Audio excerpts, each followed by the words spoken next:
একদিন টুনি তার মাথায় করে একটি স্ট্রবেরি নিয়ে বাড়িতে যাচ্ছিল। এই স্ট্রবেরিটি নিয়ে গিয়ে তার ছেলেকে দিবে। তার নিজের ছেলে পিঙ্কু এই স্ট্রবেরিটি তার মার কাছে খেতে চেয়েছিল। টিঙ্কু স্ট্রবেরিটি নিয়ে তার বাড়ির কাছে চলে আসে।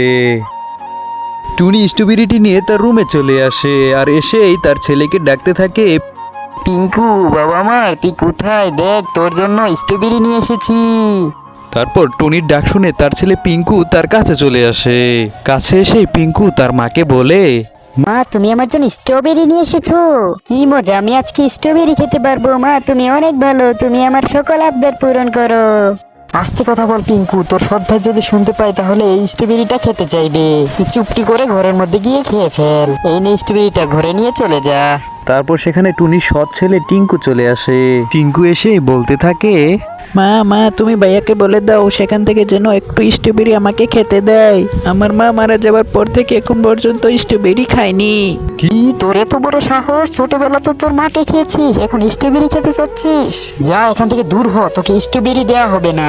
টিঙ্কু তার সৎ মায়ের এরকম আচরণ দেখে সেখান থেকে মন খারাপ করে চলে যায়।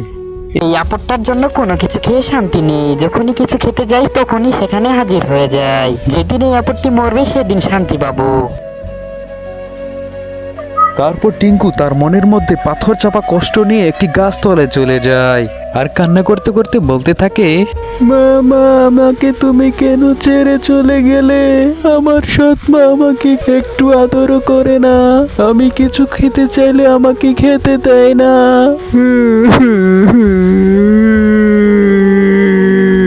টিঙ্কুর কান্না শুনে সেখানে একটি মিষ্টি পরী চলে আসে। তারপর মিষ্টি পরী টিঙ্কুকে বলে, টিঙ্কু, তুমি কান্না করো না, এই নাও স্ট্রবেরি। তোমার মানে তো কি হয়েছে, আজকে থেকে তোমার সকল আবদার আমি পূরণ করব। কি বললে মিষ্টি পরি আন্টি, তুমি আমার আজকে থেকে সকল আবদার পূরণ করবে? হ্যাঁ টিঙ্কু বাবা, আজকে থেকে তোমার সকল আবদার পূরণ করব। তোমার মা বেঁচে থাকলে যে আবদারগুলো পূরণ করতো আমি সেই আবদারগুলোই পূরণ করব।